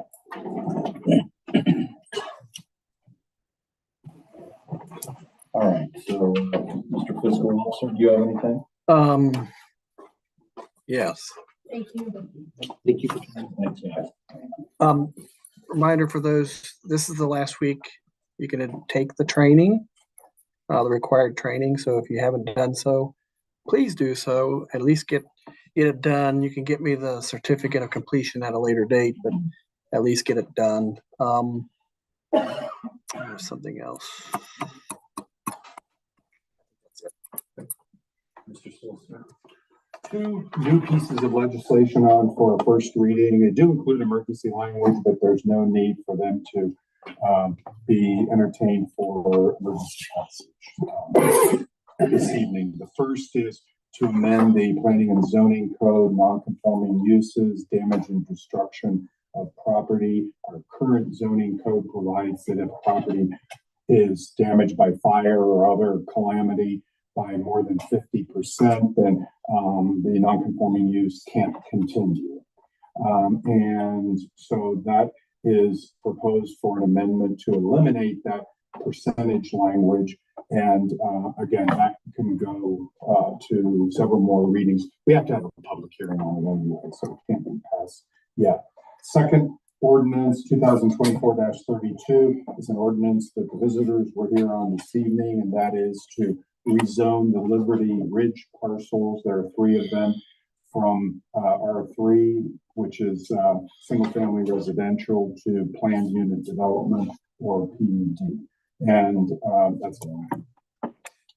I'll add, that's the public hearing. So the next meeting on October 14th, we have the finance meeting. Then we go into the rules, and then we have the two public hearings all before council. So Yeah. And the public hearings are formalities. Typically, nobody shows for that. So There'll be one family. well, and that's fine. But I mean, typically they, there've been multiple hearings on those Yes. items previously. So anybody that wanted to speak for or against it has had multiple opportunities to do that. So They have it in here. We're gonna have. we're gonna right in here. Yep. That way we're just. It is what it is. All right, so moving to, village committee reports, finance. Mr. Mayor, we did not have a finance committee tonight, and the next meeting is October 14th at 6 o'clock. Okay, and service. Service met this evening. We did go over, the need to get another 5-year plan and budget for that. Mr. Bigelow did ask about, line of sight for the trees, the plantings. We'll take that up with the tree commission. And, we need to amend the legislation on, fee structure for, the water and sewer increases. I think that's 2024, 25 and 26 ordinances. And our next scheduled meeting is October 28th at 6 p.m. Super. Safety. We met tonight, talked about the second reading permit for Mill Street, Walnut Street, Mulberry Street. With tonight's council. Next meeting, you said October 20, following the service. And rules commission. We did not meet tonight. Our next meeting is October 15th to 6:30, immediately following finance. Okay. Basel joint, or excuse me, can we get a public safety report from the police chief? Nothing to add From our safety? Yes, sir. And Basel Joint Fire District Board? Yep, we met last Thursday. We did do, give an appreciation word to, Mr. Miller and, Mr. Stephen Rowe for 20 and 30 years service to the fire district. And that went pretty well. And, they got their tanker back and they negotiated a contract with the new contract for the contract for the firefighters. So everything's going on pretty well for that. Next meeting is going to be, I think, on October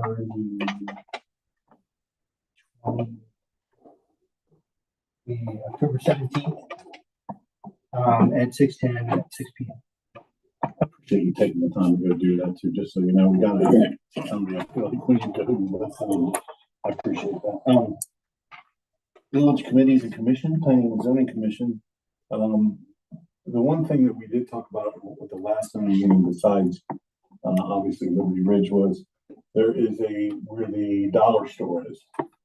There is a guy in there doing kind of a warehouse type thing, but it's like mail order.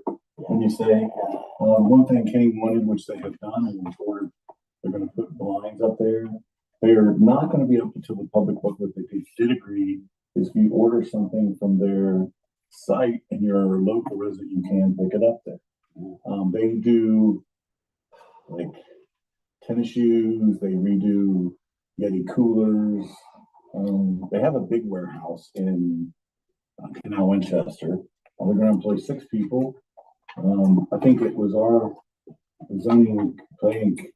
It was our belief that something in that building was better than nothing in that building. It's going to have 7 employees. And once I asked him specifically, are any of those employees going to be from Baltimore? What they're doing now is they're taking some people from their Canal Winchester and they're putting them out here, but eventually they will have some open job openings for local people here. And the pay was over $20 an hour, wasn't it? Yeah. So it wasn't like a $10 an hour job. Again, I feel like something in that building is better than nothing. And I think Kenny was right in the fact if we put lines and we make it look like it's something nice, then it won't inhibit the other 2 spaces from being leased, because that was his biggest concern, and that is a concern. They also know that behind there, we have to keep it tidy on the parking and everything. It'll just be maintained and in front of that building. What's the name of the company? What's that? Name of the company? I don't know offhand. I'll get it to you tomorrow. He has it.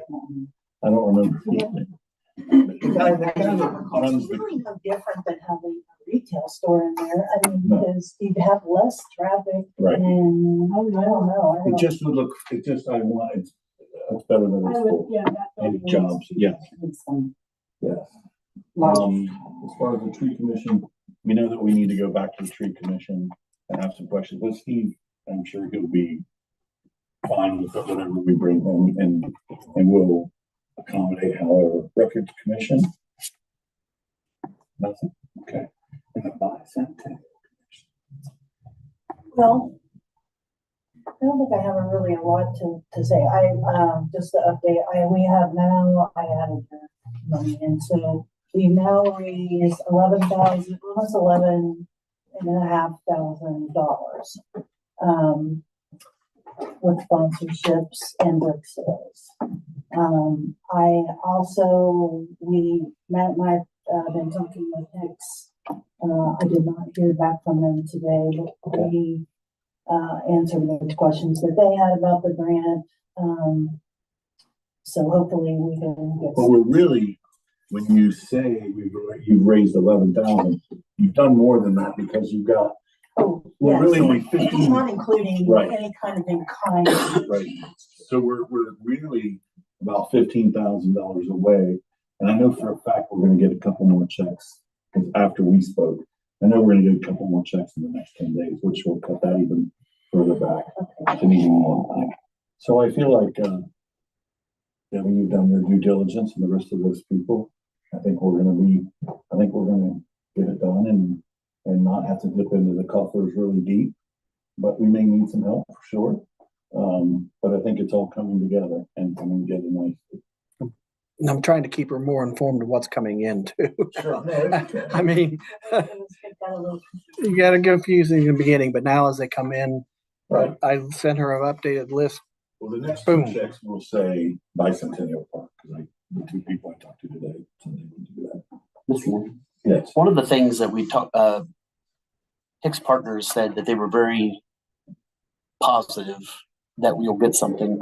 One of the things that was asked of us in our paperwork was if there was support from council. Is that I've got a motion and a motion.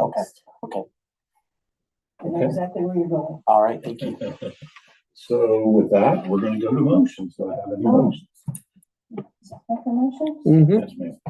Oh, okay, so, as Matt said, one of the things that we do have to have in order to apply, and this is just for the SANS grant, is some sort of commitment from the village. I am going to, I feel like I just want to say, we have to remember that this is a bicentennial celebration for the village of Baltimore. And, I don't think that we should expect just only the local businesses to finance this. So we do need some sort of commitment from the village, and I am going to make a motion that the village provides $10,000. I came down from 20. We may not even need all that 10, but I would like to have it in case we do. So let me ask you this, is the SANS grant a matching grant? Yes. So if we need 15,000. But we have in kind. I'm not sure what that means. We have the in kind donations like from Blythe. Right. So it does not have to be a matching grant just from the village. From my understanding, it just has to be that we have money. So we've got money from the donations and we've got money from Blythe and kind. Right. And so we have the matching funds for $10,000 easily. Well, we've already gotten $11,000. No, what I'm saying though, but we need $15,000 to finish this project, right? So if we need $15,000, wouldn't it be I'm just asking, I'm just trying to figure it out. Wouldn't we wanna say 7,500 from the village and 7,500 from Sands? And that would be minus if we get any other cash donations, right? I'm just asking.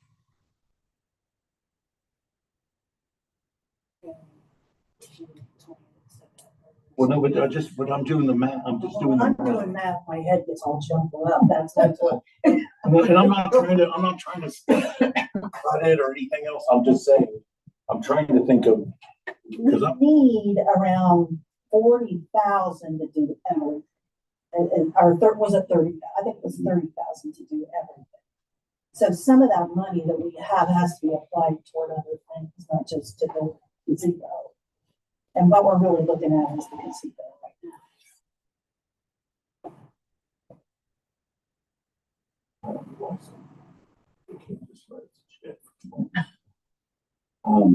well, now. And I mean, and the other, one thing I'd like to suggest as far as $10,000 is, I mean, it could be $5,000 out of this year's budget, 5 out of next year's budget. I mean, that's not that much. no, it's not. So anyway, that's my motion. Like 10K towards the commission. That's a good idea. Split it Probably if we this have year, to. 5 next year. And the other thing is, if it's 5 this year, and it happens that we roll that rest of the cash in, we don't need it, then we don't. Right, so I guess I have a question on that. So you're saying up to, how do you determine what amount is needed contribution wise from the village? Just for clarity's sake, and Brian probably asked this if I did, so.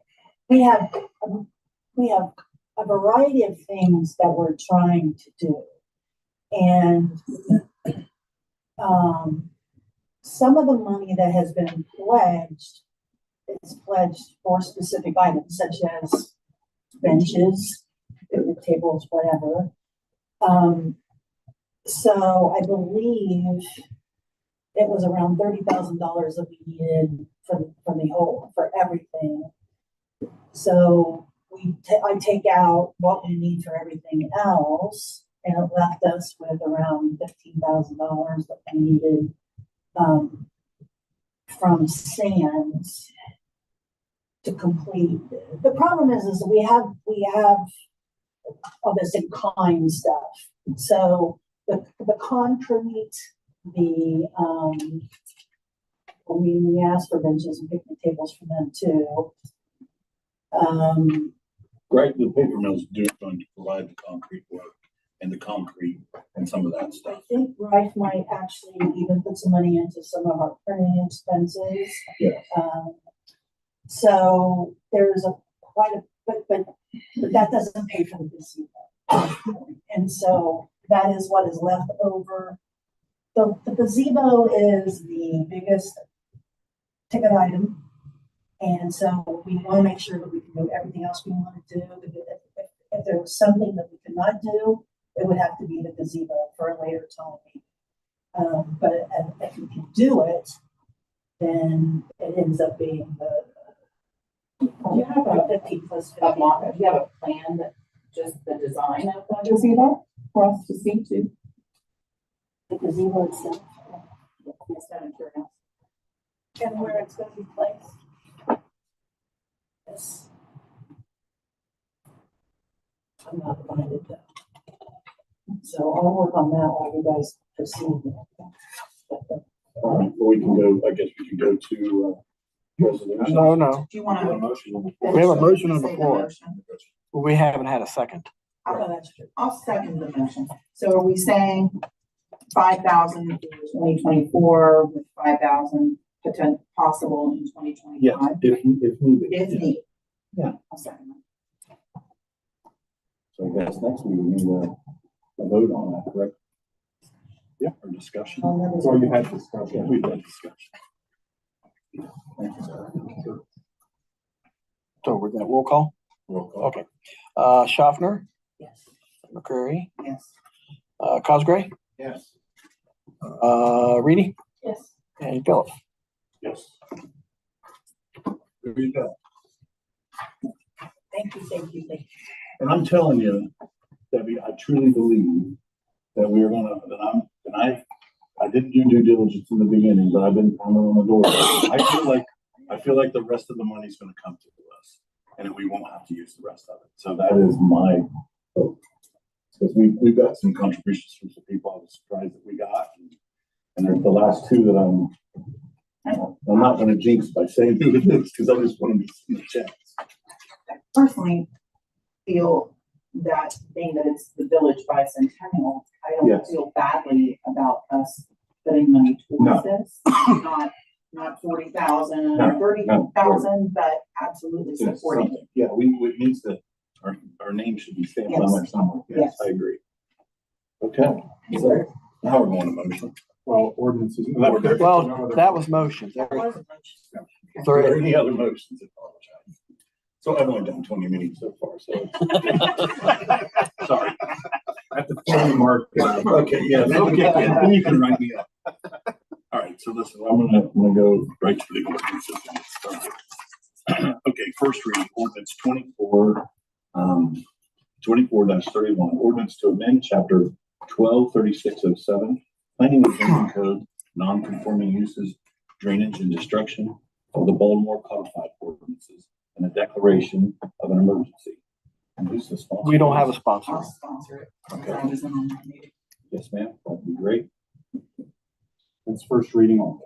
Yes. Okay, then next first reading. Ordinance 24-32, an ordinance to rezone Basel Street, a 55.44 acre parcel known as the parcel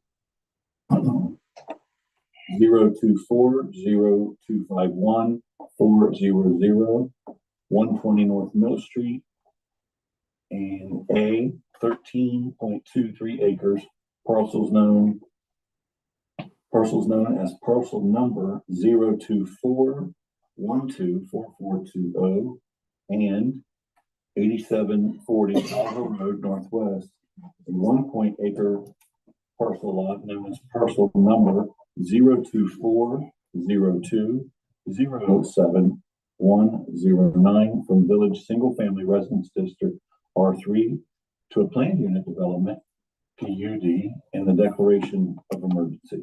And that, I think, is encompassing three different plots of ground from us. Yes. So we need a sponsor for that.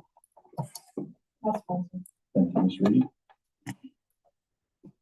Okay, now we're going to second readings. And this is second reading. The first one is the sponsors, Mr. Phillips. Ordinance 2024-28, an ordinance amending the traffic control map to convert portions of Mill Street and Walnut Street to one-way streets. This is also the second reading. Ordinance 24-29, an ordinance amending .16 of the Baltimore Codified Ordinance parking prohibited on certain streets and the traffic control map to provide for no parking on a portion of Mill Street. That's also sponsored by Mr. Phillips. Does he want to comment or anything, or? I feel like it's all stuff we've talked about before. It's all stuff we talked about, Yeah. you know, if Yeah, if somebody- is this just a second reading? Yeah, or if just I'm reading and stuff, if somebody has a comment, please interrupt me. And also a second reading, an ordinance amending chapter 10.24.05 of the Baltimore Codified Which one's Ordinances, this? water and sewer cap charges and related fees. This is sponsored by Mr. Foreman. So that came through service tonight, Yes, sir. I believe, and so we would like to amend, I think, that ordinance. Foreman's, so we're switching sponsors. We are. Okay. Yeah, this form's not here, Mr. Foreman and wasn't it came here. through service. Yes. Regarding the water and sewer fee schedule. Right. For the charge adjustments. Yes. And we're gonna look into how, some of the commercial stuff, how we can adjust those as well. Originally, Yes. it stated that the only thing changed was the residential 3/4 inch lines, but it turns out we have Lots of 7 commercial. different line Right. types that we need to incorporate into that legislation for adjustment. Right.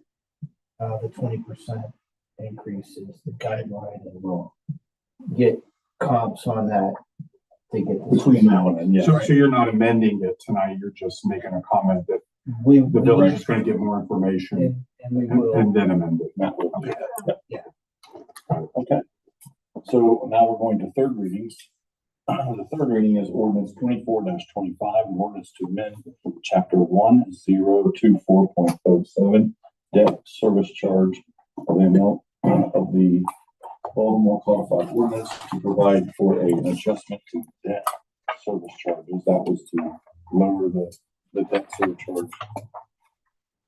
Right, I sponsored that. So essentially what we're doing is adjusting the water and sewer debt service fee. Save the village, so that's like $2 per month Yes. on that. Yes. I would, motion to adopt ordinance 2425. I'll second that. Can we get a vote on that? Well, you have to have discussion. Discussion, I'm sorry. So it's stuff we already talked about, we're lowering, and then the next one. It goes in effect January 1st. January 1st. Right. And the next one I'm gonna read is, that's for the sewer debt charge, the next one I'm gonna read is for the water. Well, we gotta have a vote on this Right, first. yeah, right. Roll call on this? Cosgray, Yes. McCreary, Yes. Reedy, Yes. Phillips, Yes. Schaffner. Yes. Now we're gonna go to the exact same, the opposite. Ordinance 24-26, an ordinance to amend chapter 1024 sewer and water service charges of the Baltimore Codified Ordinances to provide an adjustment in rates. Sponsor is Wade. We spoke about this at 3% because we hadn't, it's just something that's done every year. So I guess if there's discussion on that. You need a second on that. I'll second it. Yeah, I will make the motion that we adopt, Yes. the ordinance 2024-26. Again, the 3% increase in the rates coupled with the decrease in the water debt rates, the monthly bill, minimum bill will actually decrease below $80 again. That's exactly what I was just Yeah. going So we're going in the right direction. I'm sorry, who seconded that? McCreary. And we need to vote on that, a roll call? Yes. Let's see, Cosgray, Yes. McCreary, Yes. Reedy, Yes. Foreman. Oh, he's not here. Phillips, Schaffner. Yes. The next third reading is resolution 24-27, a resolution accepting the amounts and the rates determined on the Fairfield County Budget Commission and authorizing the necessary tax levies and certifying them to the county auditors and declaration of an emergency. Mr. Foreman was the sponsor on that. He's not here. Well, we need a sponsor then. I will sponsor that. Thank you. Service. All right. So I would like to make a motion that we adopt resolution 2427 for the necessary tax levy certification for the county. I'll second. Okay. Can we get a new discussion on that? Basically, what this does is authorizes the county auditor to assess people's property taxes next year. It's a standard piece Yes. of legislation every year, folks. that Yep. You guys have to So review and adopt. can we get a roll call on that, please?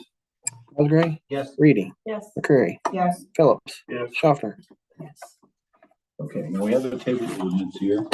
Ordinance 24-23. It's ordinance to amend chapter 1272-06, planning and zoning code, general development standards and home occupations of the Baltimore Codified Ordinances. That was what we were talking about last night, or last meeting, excuse me, about home businesses. I don't know what further discussion we need to have on that. Do you want to discuss that in council? or This it hasn't come out of rules. They were making tweaks to this, so I suggest leaving it tabled. Okay, let's leave it table and we'll discuss it in the rules. Is there any old business that any of you would like to discuss? Okay. I don't know if this goes under old and new. There's two big things.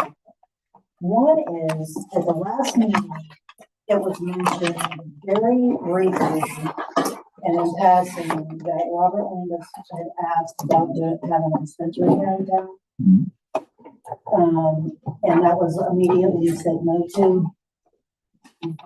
I mean, I guess I have some questions about that. Like, first of all, I'm not sure dispensary, but it's not like a horrible thing. And I don't, isn't that something that the council should consider Well, is he coming back and asking for I that? thought you said, he had asked you about having a dispensary in town. No, not to me. Yeah. I don't remember. I don't. No.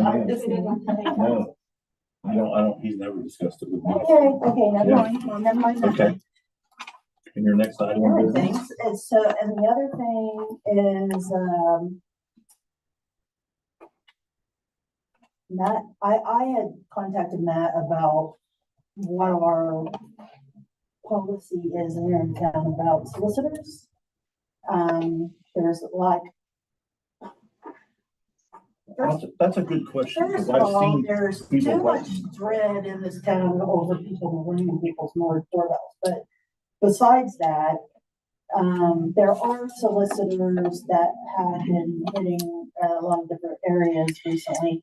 And I was asked, did these people have a permit, the ones with the solar thing that they were doing? So I checked with Matt, and it looks like everybody does need a permit in order to solicit here. Is that right? I didn't That, realize yeah, that. yeah, they do. Good to know. Yes. We kick them out all the time.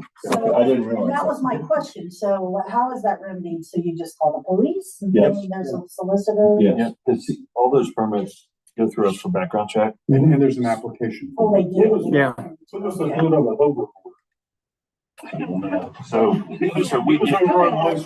Yeah, so when people call, usually I know because I did a background check, so I Oh, know. yeah. But sometimes I don't, and I call Missy and say, hey, these people apply for a permit, she 99.9% of the time says, no, and we tell them. You gotta go. So we just have, somebody's gonna have to call the police in order. It's kind of ironic, because a lot of soliciting that I've seen in the last 2 weeks has been done like after 6 o'clock and stuff. So. There is a time, There's a limit time in the frame day, that but they're you allowed, can't do right? it on Sunday. Even if they're permitted. Yeah, I had this guy. And that is not just, I'm sorry, but just to be clarified, because this is election season, that does not, solicit, political knocking doors is not solicitation. And that's actually outlined in our policy as well. Yeah, I had a gentleman in a white minivan stop, in front of my house. He tried to sell me like campaign buttons, so. Like, I got, a sheet of, 5 campaign buttons for $20 or $2 per button. I'm like, I'm not gonna. That's not political. I know exactly who that is. Yeah, I know who that is. I was like, dude, now I'm gonna buy campaign buttons. He, So that's not. he also wants to sell you other sheet buttons and. I know. I thought, it's like, this But somebody hobby or just something. needs to let the police know. But they can, if they have a permit. It's your within the neighbor. window of Time, Yes. that is allowed. Okay. And what a resident should do is just say, "Jack, permit." I- They're supposed to carry that on them. Oh, that was my next question. A very good question. So are they're supposed to carry that permit with them? I believe so. I think they're supposed to, but. Yeah, I believe so. We never saw people that have them, so I've never seen. There's an application form that they complete, they submit it to the village. Missy, for example, Missy will forward it on to the police department and say, do the background check.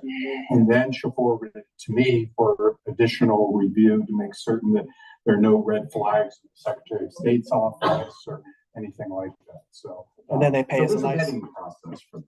And then once So we approved. just say, let's see your permit. Yes. Exactly. Absolutely. Yeah, but again, if there's people going around, if they don't call for that, nobody knows. That's only one way to do it is to call. Put it on Facebook. Well, And they do it on that all the time. maybe we should, because there has been a lot of soliciting lately, maybe we should put a Have notice on Kelly- the website. Maybe we should have Kelly put something on the website and on social media. But if there's somebody soliciting, they have to have. And to remind people, if they want to go around Yes. soliciting, they can apply properly for a permit. And just include that provision from our codified ordinance. On the website, so, or a link to it. Is there any other old or new business? Are the visitors' hearts all clear? I guess all I want to say is, I don't know how many meetings we're in, but I just feel like the last 4 or 5 meetings, I really appreciate everybody, every single person here. I feel like we're kind of gelling now and we're getting somewhere as a unit. And not that means ain't come with me, but I personally appreciate it. Matt's made my job a lot easier. And Brian and I even like each other. So, it's a good thing. Oh, it's not even here. That's the only reason he's Brian, I wouldn't even bring it. I'm not. Oh, he's gonna start crying. I'll hear it on the tape. Connie's gonna start laughing when she hears that. Last call, and the next meeting will be held, the second Monday in October, which is, October 14th at 7 p.m. Do I have a motion? No, before you ask that, I brought this up earlier tonight. What are you gonna do about November the 11th? Yeah, we do need to talk about that. I mean, what have you guys done in the past? I mean, It's never fallen on a Monday since I've been here. I think we should have it. Our November meeting, our first November meeting in November is November the 11th. That's Veterans Day. The offices are closed. Are you guys going to cancel the meetings, reschedule the meetings? I don't want to reschedule it. You guys, I mean, why just have it? That's up to council. I got 2 veterans in the room that I do not want to. I have worked on Christmas, New Year's, Super Bowl. I know, but I've stood watch on every freaking. I know, but I want to. So. We don't wanna just. Leave my holiday alone. I don't care. I mean, Okay. Well, that's why I'm bringing it up. I know we have 2 veterans. How do you feel about it? I I mean, don't wanna dishonor their day. I don't want to And I, dishonor if we them. ask them, they're gonna say, Yeah. have it. I didn't just know how they were gonna operate. I mean, but go to work. Just go to work. Yeah, there's Just go to work. a million other guys. Okay. So So we're having it. okay. Okay, so now, can I get a motion? I move to adjourn. Chuck for seconds. Get a roll call then. All in favor? Bye. All right. Unanimous. So question for you. I need to end meeting all.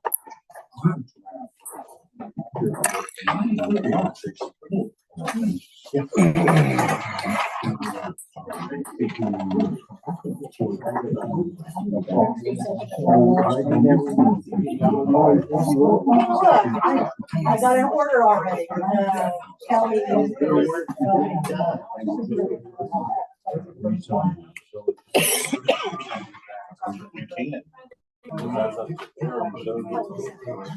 And she's gonna start. So my thinking is.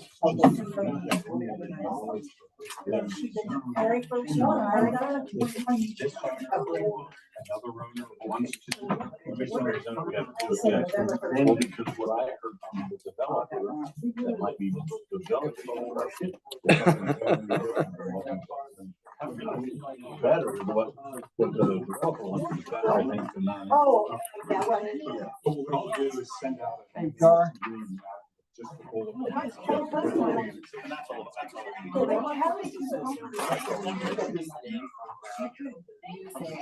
QR codes, you can easily see information, but I don't know how that would work. See, Brian. Can you scan it? One person might show where people could click on it. I